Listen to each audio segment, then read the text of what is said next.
नमस्कार, कृषि सरोकारमा स्वागत छ। म दिपेश दहाल। पुष्प व्यवसायको ओकालत गर्ने पुष्प व्यवसायीहरूकै साझा छाता संगठन फ्लोरिकल्चर एसोसिएसन नेपाललाई त्यहीका पदाधिकारीले फोहोरिकल्चरमा रूपान्तरण गर्दैछन्। कृषि क्षेत्रमा सरकारले वार्षिक अरबौं रकम बजेट विनियोजन गर्छ, तर कृषि क्षेत्र अझै कछुवाकै गतिमा अगाडि बढेको छ। परनिर्भरता पनि यति बढेको छ कि हरेक चीजमा अरू देशको मुख ताक्नुपर्ने बाध्यता छ। हामीले फूल व्यवसायीहरूको छाता संगठनमा भएको भ्रष्टाचारको विषय निरन्तर उत्थान गर्दै आएका छौँ। हो, फ्लोरिकल्चरमा करोडौं रकमको भ्रष्टाचार भएको कुरा प्रष्ट भइसकेको छ। यो विषयमा हामीले पटक पटक कृषि तथा पशुपन्छी विकास मन्त्रालयसँग सूचना माग्दा अटेर गर्दै आएको छ। हामीले 1 महिना अगाडि मन्त्रालयका प्रवक्तासँग सूचना माग्दा भोलि भन्दै पन्छिएका छन्।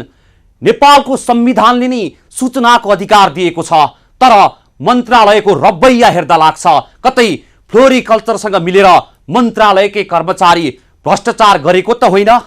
शंका गर्ने ठाउँ थुप्रै छन्। फ्लोरिकल्चर एसोसिएसन नेपाल भित्र बस्दैछ फोहोरिकल्चर। महालेखा परीक्षकको कार्यालयले रकम बेरुजुको देखायो दर्जनौं कारणहरू। एउटै व्यवसायलाई दोहोरो अनुदान दिएको पनि भेटियो। फ्यानले पेश गरेको आर्थिक कारोबारलाई फरफारक समिति बनाई हिसाब फरफारक गरेको भेटिएन। फ्यानको कोषको हिसाब किताब पनि लेखा परीक्षणमा पेश भएको भेटिएन। फ्लोरिकल्चर कसरी बन्दैछ फोहोरिकल्चर? हामी फ्लोरिकल्चर एसोसिएसन नेपालको कालो करतुतको खबर निरन्तर प्रसारण गरिरहेका छौँ। फ्लोरिकल्चर एसोसिएसनका पदाधिकारीहरूले फूलभित्र यति भ्रष्टाचार गरेका छन् कि कुनै लेखाजोखा नै छैन। सरकारले नेपाललाई फूलमा आत्मनिर्भर बनाउन करोडौं रकम खर्च गरेको छ, तर त्यो रकम फ्लोरिकल्चर एसोसिएसनका पदाधिकारीले झारो टार्ने काम बाहेक केही गर्न सकेको छैन। फ्यानले सरकारबाट लिएको पैसामा पाइला पाइलामा भ्रष्टाचार गरेको देखिन्छ। हामी फ्लोरिकल्चर एसोसिएसन नेपाल भित्र भएको भ्रष्टाचारलाई निरन्तर उत्थान गर्दै आएका छौँ। सरकारबाट लिएको 10 करोड 88 लाख कसरी भएको छ भ्रष्टाचार? यो रिपोर्ट हेर्नुहोस्। फ्लोरिकल्चर एसोसिएसन नेपालले भ्रष्टाचार गरेको कुरा हामीले यतिकै भनेको होइन। थुप्रै प्रमाण र आधारहरू भएकै कारण भ्रष्टाचार भएको कुरालाई उजागर गरेका हौं। फ्लोरिकल्चर एसोसिएसन नेपालले भ्रष्टाचार गरेको कुरा निम्न आधारहरूले प्रष्ट हुन्छ। तथ्य नम्बर 1, पुष्प व्यवसाय प्रवर्धन कार्यक्रम कार्यान्वयन कार्यविधि 2072 को बुदा नम्बर 10 को 6 मा कृषि विकास मन्त्रालयका आर्थिक प्रशासन शाखा प्रमुख संयोजक, कृषि व्यवसाय प्रवर्धन शाखा प्रमुख सदस्य, आर्थिक प्रशासन शाखाका लेखा अधिकृत रहने गरी 3 सदस्यको फारफारक समिति गठन भएको व्यवस्थालाई परिवर्तन गरी उक्त कार्यविधि प्रथम संशोधन 2074 को बुदा नम्बर 6 को 9/7 मा आवश्यक परेमा प्राविधिक समितिको अध्यक्षले आर्थिक प्रशासन शाखाको संयोजकत्वमा फारफारक समिति बनाउन सक्ने व्यवस्था छ। तर फ्लोरिकल्चर एसोसिएसन नेपालले पेश गरेको आर्थिक कारोबारलाई फारफारक समिति बनाई हिसाब फारफारक गरेको छैन। एसोसिएसन अथवा पुष्प विकास व्यवसाय प्रवर्धन संस्थालाई चाहिँ 72-73 मा 2 करोड 50 लाख, 73-74 मा 4 करोड 44 लाख यो मन्त्रालयबाट सिधै गएको छ। पछि 74-75 मा चाहिँ यो पुष्प विकास केन्द्र गोदावरीबाट 3 करोड 32 लाख 70 हजार अनुदान गएको छ। अब हाम्रो महालेखा परीक्षकले अडिट गरेर के भनेको छ भने त्यसमा चाहिँ यसरी अनुदान दिएका रकमहरू सशर्त अनुदानको चाहिँ उनीहरूले कहाँ कसरी खर्च गरेको सबै फाटबारी देखाएर फर्चुट गर्नुपर्छ भनेर हामीले भनेको छ। त्यसमा मन्त्रालयले त्यसको लगत राखेर अनुगमन गरेर ती कामहरू भएको छ कि छैन भनेर मन्त्रालयबाट अथवा सम्बन्धित जसले दिएको हो, जस्तो पुष्प विकास केन्द्रले दिएको छ नि उसैले त्यो कामहरू सही ठाउँमा भएको छ कि छैन, अनुदानहरू चाहिँ कसरी वितरण अरू सानातिना पुष्प व्यवसायीहरूलाई कसरी दिएको छ, ती कुराहरूको चाहिँ सही किसिमले अनुगमन गर्नुपर्छ र त्यसको अवस्था के छ भन्ने कुराको हाम्रो लेखा परीक्षणको प्रारम्भिक प्रतिवेदन हामीले उल्लेख गरेका छौँ। त्यसमा जस्तो फर्चेट गर्नको लागि मन्त्रालयबाट चाहिँ त्यहाँ पुष्प विकास फ्लोरिकल्चर सम्बन्धी जुन एउटा निर्देशिका छ उहाँहरूले कसरी दिने भन्ने किसिमको उहाँहरूको एउटा निर्देशिका छ। त्यो निर्देशिकाको आधारमा वितरण भएपछि त्यो अनुसारको चाहिँ फाँटबारी ल्याएर फर्चेट गरेर र त्यसको सही किसिमले अनुगमन गर्ने काम पनि मन्त्रालयबाट हुनुपर्छ भन्ने कुरा हाम्रो लेखा परीक्षण प्रतिवेदनको ठहर छ। अब त्यस्तो जुन अब निर्देशिका अनुसार तोकिएको निर्देशिका अनुसार उहाँहरूले चाहिँ जुन कामलाई लग्यो त्यही काममा खर्च गर्नुपर्छ। उनीहरूले पनि त्यसको फाँटबारीहरू सही किसिमले पेस गरेर मन्त्रालयमा हिसाब बुझाउनुपर्छ, लेखा परीक्षण गराउनुपर्छ। त्यस्तो नगर्नेहरूलाई मन्त्रालयले अब निकासा रोका गर्ने, आगामी दिनमा दिने किसिमको चाहिँ अनुदानहरू रोका गर्ने त्यो मन्त्रालयले आफ्नो उसबाट मेकानिजमबाट गर्नुपर्छ। तथ्य नम्बर 2, विगतमा कृषि तथा पशुपन्छी विकास मन्त्रालय वा मन्त्रालय मातहतका निकायहरूबाट समान प्रकृतिको कार्य गर्नका लागि अनुदान प्राप्त गरेको प्रस्तावकलाई अनुदान उपलब्ध नगराउने, मन्त्रालय वा मन्त्रालय मातहत निकायबाट 10 लाख भन्दा बढी अनुदान प्राप्त गरिसकेको प्रस्तावकलाई कुनै पनि अनुदान उपलब्ध नगराउने र पुष्प व्यवसाय फर्म तथा नर्सरीहरूले विगतमा अनुदान प्राप्त नगरेको तथा मूल्याङ्कन गर्दा के कति अङ्क दिएको र प्रस्ताव स्वीकृति भई सम्झौता भएको सम्बन्धमा कुनै कागजात पेश भएको छैन। तथ्य नम्बर 3, पुष्प व्यवसाय प्रवर्धन कार्यक्रम कार्यान्वयन कार्यविधि 2072 प्रथम संशोधन 2074 को बुदा नम्बर 7 मा कोषको स्थापना र बुदा नम्बर 8 मा कोषको सञ्चालन सम्बन्धी व्यवस्था छ, जस अनुसार कार्यक्रम सञ्चालनका लागि सरकारबाट प्राप्त रकम र फ्यानको उक्त खर्च मध्ये निम्न पुष्प परामर्श केन्द्रलाई स्थापना तथा सञ्चालन खर्च भुक्तानी दिएकोमा उक्त रकम खर्च भएको प्रमाण नै छैन। तथ्य नम्बर 6, फ्लोरिकल्चर एसोसिएसनलाई व्यावसायिक कृषि तथा व्यापार आयोजनाले तेस्रो आह्वान अन्तर्गत रु 43,25,000 अनुदान दिने र 2 वर्षमा कार्य सम्पन्न गर्नुपर्ने गरी बागमती फ्लोरासँग सन् 18 अगस्त 2014 मा सम्झौता भई प्रथम किस्ता बापत रु 14,68,500 मात्रै भुक्तानी दिएको देखिन्छ। फ्लोरिकल्चरले युनाइटेड फ्लोरा त्रिपुरेश्वरलाई 8 लाख अनुदान दिएको, यस्तै प्याक्टले पनि अनुदान दिएको थियो।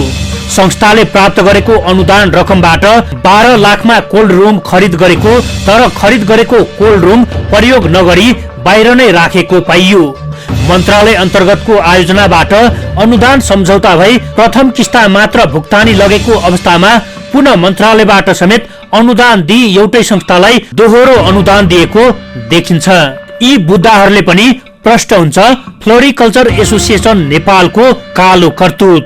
फ्लोरिकल्चर एसोसिएसन नेपाल भित्र भएको भ्रष्टाचारको कुरा पटक पटक सम्बन्धित निकायको ध्यानाकर्षण नगराएको होइन, तर छानबिन गर्ने निकाय टसको मस भएको छैन। सूचनाको हक भनेर संविधानमै प्रष्ट रूपमा व्यवस्था गरे पनि सरकारी निकायबाटै सूचना लुकाउने दुष्प्रयास पटक पटक हुँदै आएको छ। हामी कृषि तथा पशुपन्छी विकास मन्त्रालयमा पटक पटक सूचना माग्न पुग्यौं, तर कहिले प्रवक्ता मिटिङमा छु भन्ने त कहिले भोलि आउँछु भन्दै पन्छिँदै आएका छन्। तर फोन गरेको 1 महिना बितिसक्दा समेत प्रवक्ताले भनेको भोलि आजसम्म आएको छैन र आजसम्म मन्त्रालयबाट कुनै सूचना पाउन सकेका छैनौं।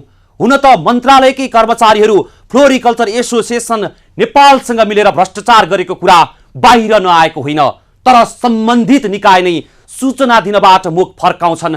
फ्लोरिकल्चरको कालो करतुत ढाकछोप गर्नेहरू खबरदार, फ्लोरिकल्चरको एक कालो करतुत पर्दाफास गर्नेछौं। यो रिपोर्ट हेर्नु। नेपाल सरकारको प्रचलित नियमानुसार हुने व्यवस्था छ। सार्वजनिक खरिद नियमावली 2074 को नियम 10 र 11 मा निर्माण कार्य तथा माल सामान खरिद गर्दा लागत अनुमान तयार गर्नुपर्ने, नियम 31 मा रु 20 लाख भन्दा बढी लागत अनुमान भएको निर्माण कार्य वा माल सामान खरिद गर्नुपर्दा बोलपत्रको माध्यमबाट खरिद गर्नुपर्ने व्यवस्था छ। उल्लेखित व्यवस्था अनुसार उल्लेखित खरिद भए वा नभए मन्त्रालयले अनुगमन गरी प्रतिवेदन गरेको देखिएको छैन। तथ्य नम्बर 6, पुष्प व्यवसाय प्रवर्धन कार्यक्रम कार्यान्वयन कार्यविधि 2072 को बुँदा नम्बर 10/6 कृषि विकास मन्त्रालयको आर्थिक प्रशासन शाखा प्रमुख संयोजक, कृषि व्यवसाय प्रवर्धन शाखा प्रमुख सदस्य, आर्थिक प्रशासन शाखाको लेखा अधिकृत मन्त्रालयबाट चौमासिक निकासा दिने र रकम फरफारक समिति गठन भएको छ। उक्त फरफारक समितिले फ्यानलाई 2 करोड 50 लाख फरफारक नगरी पुनः 3 करोड 86 लाख पेस्की नजनाई 1 करोड 43 लाख 52,992 पेस्की जनाई जम्मा 4 करोड 44 लाख 38,992 निकासा दिएको छ। अनुदानको प्रगति र खर्चको विवरण प्राप्त नभएको तथा मन्त्रालयबाट हिसाब फरफारक समेत नभएको अवस्थामा पुनः म्याद थप अनुदान दिँदा बजेटको सही उपयोगको सुनिश्चितता रहेको देखिएन। तथ्य नम्बर 7, फ्लोरिकल्चर एसोसिएसन नेपालले पहिलो चौमासिक मिति 2073 6 महिना 4 गते रु 1 करोड 94 लाख 20,000 माग गरिएकोमा निकासा दिनका लागि उठाइएको टिप्पणीमा हाल ठूलो रकम खर्च नहुने भएको र गत आर्थिक वर्ष 2072-73 को फरफारक प्रतिवेदन प्राप्त भएपछि खर्च गर्नुपर्ने समयमा निकासा गर्ने गरी लेखा शाखाबाट सम्बन्धित शाखामा फाइल फिर्ता गरिएको र सम्बन्धित निकायसँग छलफल गरी प्रथम चौमासिक निकासा रु 90 लाख दिएकोमा दोस्रो पटक फ्यानले मिति 2073 साल 10 महिना 7 गते प्रथम चौमासिकको बाँकी 1 करोड 4 लाख 20,000 र दोस्रो चौमासिकको रु 2 करोड 55 लाख 70,000 गरी 3 करोड 59 लाख 90,000 माग गरिएकोमा उक्त निकासाका लागि उठाइएको टिप्पणीमा फ्यानले खर्च गरेको श्रेष्ठ कागजातको आधारमा 3 करोड 24 लाख 41,421 रुपैयाँ 84 पैसा मध्ये संस्थाको सहभागिता बापतको 35% कट्टा गरी हुने 2 करोड 10 लाख 55,000 गरी रु 3 करोड 24 लाख 41,421 रुपैयाँ मध्ये संस्थाको सहभागिता बापतको 35% कट्टा हुने गरी 2 करोड 55 लाख 70,000 गरी दाम काम गर्ने व्यक्ति नै जिम्मेवार हुने गरी कृषि विकास मन्त्रालयका सम्बन्धित महाशाखाका सहसचिव र फ्लोरिकल्चर एसोसिएसन नेपाल संस्थाका अध्यक्षको नाममा एभरेस्ट बैंकमा रहेको संयुक्त खाता नम्बर 001 001 05201689 मा यथा समयमा फरफारक गर्ने गरी पेस्की स्वरूप निकासा दिने गरी मिति 2074 9 महिना 16 मा निर्णय गरी फ्यानलाई पेस्की नजनाई 2 करोड 10 लाख 86,000 खर्च लेखिएको देखियो। कस्तो विडम्बना! सूचना दिनकै लागि बसेका कर्मचारीहरू पनि सूचना दिन आनाकानी गर्दै आलटाल गर्छन्। मासिक 50,000 तलब भत्ता बुझ्ने ती कर्मचारीहरू सूचना माग्न जाँदा नाक खुम्च्याउने गरेका छन्। हो कि त उनीहरू सूचनाको मर्म नबुझेको हुनुपर्छ कि त भ्रष्टाचारमा मुछिएका कर्मचारीलाई बचाउन खोजेको हुनुपर्छ। नेपाली जनताको रगत र पसिनाबाट तिरेको करको पैसाबाट तलब र भत्ता लिए पनि त्यही जनतालाई सूचनाको अधिकारबाट वञ्चित गर्दै आएको छ। सूचना लुकाउनुले कतै मन्त्रालयकै कर्मचारीहरूको मिलेमतो त छैन, शङ्का पैदा भएको छ। हो, भ्रष्टाचारको जालो फ्लोरिकल्चर भित्र मात्रै सीमित छैन, लहरो तान्दा पक्कै पहरो तानिन्छ। अहिले फ्लोरिकल्चर एसोसिएसन नेपाल भित्रको भ्रष्टाचारले एसोसिएसनका पदाधिकारीहरू मात्र होइन, मन्त्रालयका कर्मचारी पनि मुछिएका छन् भन्ने कुरा पुष्प व्यवसायीहरूले आरोप लगाउँदै आएका छन्। नर्सरी तथा पुष्प उत्पादक किसान संघका सचिव मोहन विक्रम सिलवालसँग गरेको यो विशेष कुराकानी हेरौं। यो एपिसोडमा पनि हामी फ्लोरिकल्चर एसोसिएसन भित्र भएको भ्रष्टाचारको कुरा र मुद्दा हामी उठाइराखेका छौँ र यही विषयमा आखिर फ्लोरिकल्चर एसोसिएसन नेपालमा भ्रष्टाचार भएकै हो त, के कसरी भ्रष्टाचार भए यावत विषयमा कुराकानी गर्न यति बेला हाम्रो स्टुडियोमा हुनुहुन्छ नर्सरी तथा पुष्प उत्पादन किसान संघका सचिव मोहन विक्रम सिलवाल। हामी आज यही विषयमा यही सेरोफेरोमा रहेर हामी उहाँसँग कुराकानी गर्छौँ। स्वागत छ सर। धन्यवाद। आराम हुनुहुन्छ? ठिक छ। यो फ्लोरिकल्चर एसोसिएसन नेपालमा तपाईलाई के लाग्छ, साँच्चीकै भ्रष्टाचार भएकै हो? हुन त हामीले थुप्रै प्रमाणहरू जुटाइसकेका छौँ भ्रष्टाचार भएको। के छ यो भ्रष्टाचार भयो? अब नीतिगत भ्रष्टाचार नभइकन कुनै समस्या भएको हुनसक्छ, उहाँहरूको कागजीहरू नपुगेको हुनसक्ला। मलाई त त्यही मात्र लाग्छ, खासै त्यो ठुलै भ्रष्टाचार भएको जस्तो मलाई लाग्दैन। तर जुन कागजी प्रक्रिया भन्नुभयो नि सर, कागजी प्रक्रिया नपुगेरै त भ्रष्टाचार हुने हो नि। प्रमाणहरू जुटाउन नसक्नु नै भ्रष्टाचारको एउटा कडी होइन र भनेको? उहाँहरूले कागज कसरी पुर्याउन सक्नु भएन के भएन त्यो उहाँहरूको पक्षको कुरा हो। उहाँहरूले जवाफ दिनुपर्ने कुरा एसोसिएसनभित्रको साथीहरू आएर जवाफ दिनुपर्ने कुरा तपाईँले मलाई राखराख्दै पारिराख्नु भएको छ। अनि म बाहिर बसेर राख्दै होइन सर, यो भएको कुरा तपाईँलाई पनि थाहा छ, किनभने धेरै कुरा होइन हामीलाई मात्र होइन, हामी त प्रमाणसहित हामी उपस्थित भएका छौँ होइन, हामीले प्रमाण दिइराखेका छौँ। अब त्यही कुरा तपाईँले एकजना पुष्प व्यवसायी पनि हुनुहुन्छ, त्यही भएर तपाईँसँग कुराकानी गर्न खोजेको, सोधेको मात्रै, राखराख्दै पार्न खोजेको। त्यही त अब मैले साथीहरूलाई हेर्नुहोस्, मसँग उहाँहरूसँग भएको कागजपत्र मसँग नभएको अवस्था, मैले त्यो कागजपत्र नहेरेको। हामी भर्खरै महालेखा परीक्षणको कार्यालय हामी पुगेका थियौँ। महालेखा परीक्षणको कार्यालयबाट हामी थुप्रै प्रमाणहरू जुटाएका छौँ र त्यहाँ केही प्रमाणहरू यस्ता छन्। म तपाईँलाई सरसर्ती दुईटा बुँदा मात्रै भन्छु। फ्लोरिकल्चर एसोसिएसन नेपालले पेश गरेको आर्थिक कारोबारलाई फरफारक समिति बनाई हिसाब फरफारक गरेको छैन भनेर महालेखा परीक्षणको कार्यालयले भनेको छ। यसै गरी तपाईँ पुष्प व्यवसाय फर्म तथा नर्सरीहरूले विगतमा अनुदान प्राप्त गरेको तथा मूल्याङ्कन गर्दा के कति अङ्क दिएको र प्रस्ताव स्वीकृति भई सम्झौता भएको सम्बन्धमा कुनै कागजात पेश भएको छैन लगायतका कुराहरू उहाँहरूले देखाउनु भएको छ। अब यसलाई के भन्नुहुन्छ?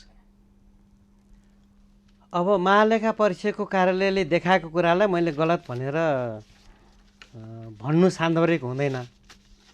मलाई लाग्छ अब त्यो जुन उहाँहरूले छनौट गर्नुभयो नि, पुष्प व्यवसायहरूलाई अनुदान दिने छनौट गर्नुभयो।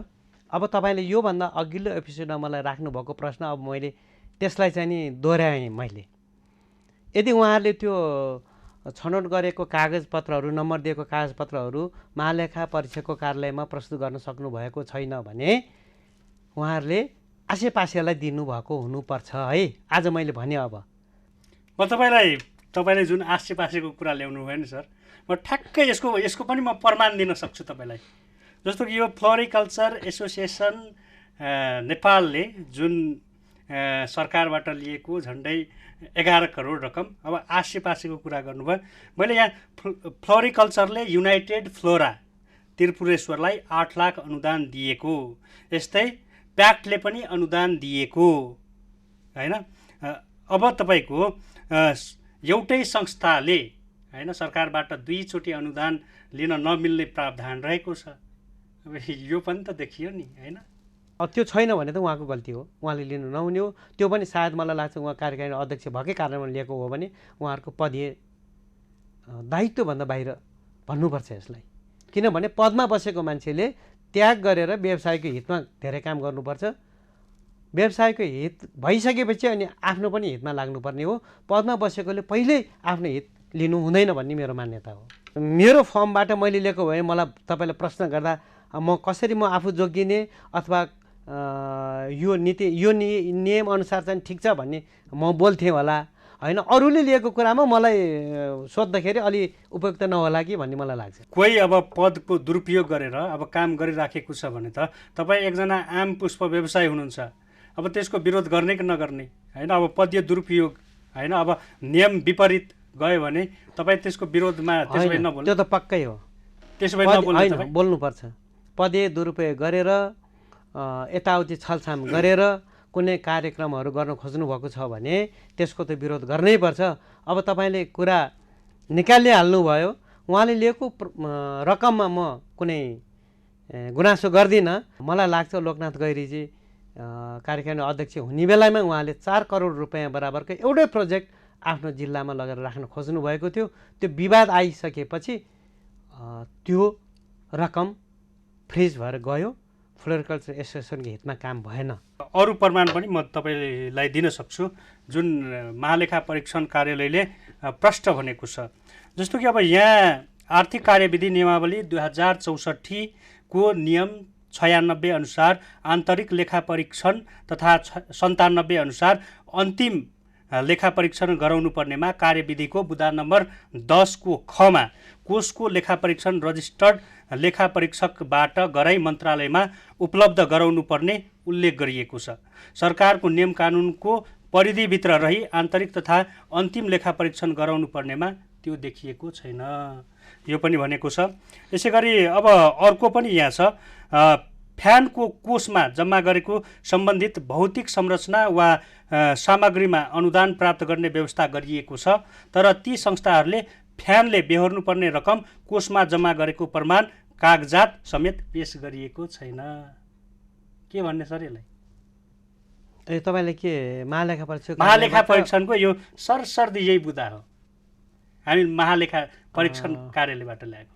अब ल भन्नुहोस् त। अब महालेखा परीक्षकको कार्यालयबाट तपाईँले यो कुरा ल्याउनु भएको छ भने यसमा मैले होइन यो गलत हो भनेर भन्नु सान्दर्भिक हुँदैन। मैले पहिला पनि भनेको थिएँ, उहाँले विभिन्न कागजातहरू जुटाउनु पर्ने थियो, त्यो जुटाउन नसकेको कारणले, समयमा कागजपत्रहरू नगरेको कारणले रोकिएको हुनसक्छ। अब त्यो जिम्मा एसोसिएसनलाई नै दिउँ। यदि उहाँले गलत गर्नुभएको छ भने उहाँले त्यसको सजाय भोग्नुहुन्छ। अब हामी यहाँ हामी चाहिँ आवाज नउठाउँ सर? होइन, आवाज त उठाउँ। अब आवाज उठाउँ, बिस्तारै आवाज उठाउँ, धेरै विरोध नगरौँ। उहाँले दोष भोग्नुपर्छ यदि गलत गर्नुभएको छ भने। हामी धेरै विरोध भन्दा पनि हामी त अब त्यहाँ भ्रष्टाचार भएपछि त अब भ्रष्टाचार भएको भन्न पनि नपाउनु हो र सर? तपाईँले, मैले योभन्दा अगाडि पनि भनेको थिएँ, भ्रष्टाचार कतिलाई भन्ने, केलाई भन्ने, कसोलाई भन्ने। सर 2 रुपियाँ पनि सरकारको पैसामा हिनामिना गर्यो भने त्यो पनि भ्रष्टाचारै हो। अब हो, त्यही भ्रष्टाचारको रेसियो हुनु पर्यो। अब नियत बस सिधै आएको पैसा बाँडेर खाउँ, यतिजना बाँडौँ भनेर खाएको भए त्यो सबभन्दा ठुलो गल्ती हुन्थ्यो। म तपाईँलाई केही तथ्यहरू फेरि राख्न चाहन्छु सर। जस्तो कि यो अब फ्यानले लेखा परीक्षण प्रतिवेदनमा कार्यक्रम गरेको नेपाल सरकारले बेहोर्नुपर्ने अनुदान रकम दिनुपर्ने भन्दा फ्यानलाई 17,60,261 बढी अनुदान दिएको देखिएको छ। यो पनि एउटा देखियो। यसै गरी 20 लाखभन्दा बढी लागत अनुमान भएको निर्माण कार्य वा माल सामान खरिद गर्नुपर्दा बोलपत्रको आह्वान खरिद गर्नुपर्ने व्यवस्था छ हैन। उल्लेखित व्यवस्था अनुसार उल्लेखित खरिद भएको वा नभएको मन्त्रालयले अनुगमन गरी प्रतिवेदन गरेको देखिएन। भनेपछि यो यहाँ पनि त देखियो नि कमजोरीहरू। 20 लाखभन्दा बढीको बोलपत्र आह्वान किन गरेनौ, त्यो अनुगमन मन्त्रालयले गर्नुपर्ने हो कि होइन भनेर मन्त्रालयलाई समात्नुहोस् न। अब हामी दुइटैलाई समातिरहेछौँ सर। फ्लोरिकल्चर एसोसिएसनले पनि गर्नुपर्छ, मन्त्रालयले पनि अनुगमन गर्नुपर्थ्यो, लगायत सम्बन्धित निकायले पनि गर्नुपर्छ। तर त्यो पर्छ। यहाँ अब आएर तपाईँको एसोसिएसनको नि गलत भयो, मन्त्रालयको नि गलत भयो। अब नियतमा कसको अख्तियारको पनि भयो भन्नुहोस् न। उहाँले पनि छानबिन गर्ने निकाय त हो नि। अख्तियारको त अख्तियारले त आफै आएर कसले कहाँ के काम गरे होइन, महालेखा परीक्षणको कार्यालयले ध्यान आकर्षण गराइसकेको सर अख्तियारलाई। त्यही त, अब उसले गरे होला नि त, ऊ प्रोसेसमा होला नि त, अख्तियार पनि प्रोसेसमा होला नि त। अहिलेसम्म नगर्नु भनेको कमजोरी हो। यो सरकारको, यो नेपालको सरकारी काम त तपाईँ हामीले बुझेकै कुरा हो नि। कसैले फलो नगरेसम्म काम हुँदैन, फलो गर्न जानुपर्छ। अब त्यो कसले फलो गर्ने? भनेपछि तपाईँले एउटा कुरा भनिदिनुहुन्छ सर, यहाँ मन्त्रालयको कर्मचारी र फ्लोरिकल्चर एसोसिएसन नेपालका पदाधिकारीहरू मिलेरै भ्रष्टाचार गरेको कुरा स्वीकार्नुहुन्छ? पैसा दिँदा कमिसन खान्छ भने अब फर्चर गर्दा नि कमिसन चाहियो भनेर बस्या होला नि त। त्यो कुरा त उहाँले भन्नुपर्ने। त्यो त तपाईँले फेरि कपोकल्पित भने जस्तो पनि देखिन्छ नि त, होइन र? अब तपाईँले यसलाई कपोलकल्पित कसरी भन्ने? तपाईँसँग प्रमाण छैन? होइन, हो, मैले योभन्दा अगाडि नै भनेको थिएँ, प्रमाण नभएको कुरालाई, बजारमा चलेको हल्लालाई यो हल्ला हो। तर मैले त फ्लोरिकल्चरको कमी कमजोरी त मैले त प्रमाण सहित दिएको छु नि त सर। होइन, अनि त्यो सरकारी कर्मचारीलाई कमिसन खुवाएको पनि धेरै व्यवसायहरूलाई थाहा छ। तपाईँले सबै ल यो व्यवसायहरू सबैलाई समात्नुहोस् त। खै त उहाँहरूले भन्नुहुन्न त। उहाँहरू त अब आफूलाई अनुदान दिएको आफ्नो उसलाई किन विरोध गर्नुहुन्थ्यो? त्यही त, अब उहाँहरूको पदाधिकारी नै पैसा बोकेर गएको भन्ने कुरा धेरैलाई थाहा छ। भ्रष्टाचार गरेको छ भने त भनिदिए भइहाल्छ। उहाँहरू भन्न डराउनुहुन्छ त। उहाँले अहिले भनिदियो भयो नि त, फलानालाई यति दिएको थियौँ हामीले, त्यस कारण यो कागज पुर्याउनु सकेन भनेर बोलिदिए त राम्रै हुन्थ्यो। त्यो त स्पष्ट हो, हेर्नुहोस्, स्पष्ट।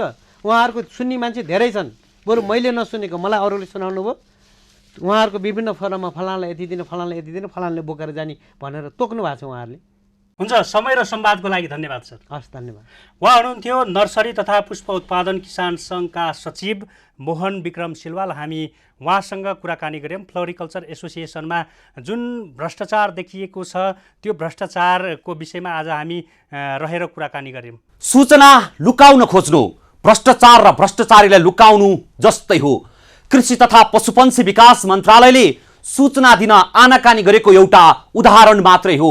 सरकारी निकायले सूचना दिन यति कन्जुस्याइ गर्छन् कि मानौ कुनै जिम्मेवारी नै नभएको जस्तो हो। सरकारी निकायमा सूचना दिने सूचना अधिकारी र प्रवक्ता नियुक्ति गर्दा सम्बन्धित निकायले ध्यान दिनै पर्छ, अनि मात्रै आम नागरिक सूचनाको पहुँचमा पुग्न सक्छन्। जुन कर्मचारीलाई जे अधिकार दिएको हुन्छ निस्वार्थ आफ्नो जिम्मेवार वहन गर्नै पर्छ। एउटा कर्मचारीले गरेको कमजोरी ढाकछोप गर्ने कर्मचारी पनि त्यत्तिकै दोषी हुन्छन्। भ्रष्टाचार जबसम्म अन्त्य हुँदैन तबसम्म हामी निरन्तर भ्रष्टाचार र भ्रष्टाचारी विरुद्ध खबरदारी गरिरहनेछौँ। यदि तपाईसँग कुनै सल्लाह सुझाव र गुनासा छन् भने हाम्रो टेलिफोन नम्बर 01 55 30 200 सिधा सम्पर्क गरेर टिपाउन सक्नुहुनेछ। हौस् त, कृषि सरकार आजलाई यति नै। अर्को श्रृङ्खलामा नयाँ विषयवस्तुका साथ उपस्थित हुने नै छौँ। त्यति बेलसम्मका लागि बिदा दिनुहोस्। नमस्कार।